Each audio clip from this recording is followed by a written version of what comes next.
ನಾನು ಶಾಸಕನಾಗಿದ್ದ ಅವಧಿಯಲ್ಲಿ 2013ರಿಂದ 2018ರವರೆಗೆ ನಡೆಸಿದ ಅಭಿವೃದ್ಧಿ ಕಾಮಗಾರಿಗಳನ್ನು ಪಟ್ಟಿ ಮಾಡಿ ಮತದಾರ ಮುಂದೆ ಇಟ್ಟು ಬಿಜೆಪಿ ವೋಟ್ ಕೇಳ್ತಾ ಇದೆ ಅಂತ ವಿನಯ್ ಕುಮಾರ್ ಸೊರಕೆ ಲೇವಡಿ ಮಾಡಿದ್ದಾರೆ. ಶಿರ್ವ ಗ್ರಾಮ ಪಂಚಾಯತ್ ವ್ಯಾಪ್ತಿಯಲ್ಲಿ ಮನೆ ಮನೆ ಮತಯಾಚನೆ ಮಾಡಿ ಅವರು ಮಾತನಾಡ್ತಾ ಇದ್ರು. ಬಿಜೆಪಿ ಪಾರ್ಟಿಗೆ ಸ್ವಂತಿಗೆ ಅನ್ನೋದಿಲ್ಲ. ನಾನು ಶಾಸಕನಾಗಿದ್ದ ಅವಧಿಯಲ್ಲಿ ಮಾಡಿದ 75% ಕಾಮಗಾರಿಗಳನ್ನು ತಮ್ಮ ಕಾಲದ ಅಭಿವೃದ್ಧಿ ಅಂತ ಮತದಾರರ ಮುಂದೆ ಸುಳ್ಳು ಹೇಳಿ ಓಟು ಕೇಳುವ ಗಿಮಿಕ್ ಮಾಡ್ತಾ ಇದೆ.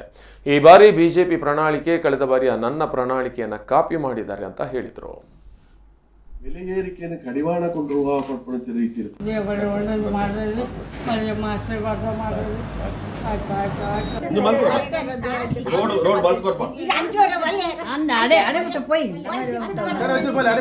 ಅದಕ್ಕೋಸ್ಕರ ಎನ್ನ ಮಿತ್ತು ಕೇಸು ಬೇತ ಕೇಸು ಇದೆಯಾ ಎನ್ನ ಮಿತ್ತು 81 ಕೋಟಿ ರೂಪಾಯಿದ ಗಣಿಗಾರಿಕೆ ಮಾಡ್ತಿದ್ದಾರೆ.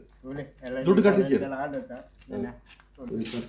ಕೈತಲ್ 250 ಏತು ಪಾಲು ಜಾಸ್ತಿ ಆದ್ರೆ ಬೆಲೆ ಏರಿಕೆಯನ್ನು ಕಡಿವಾಣ ಕೊಂಡ್ರುವ ಪಡ್ಪಡುತ್ತಿರುವ ರೀತಿ ಒಳ್ಳೇದು ಮಾಡೋದು ಮರಿಯಮ್ಮ ಆಶೀರ್ವಾದ ಮಾಡೋದು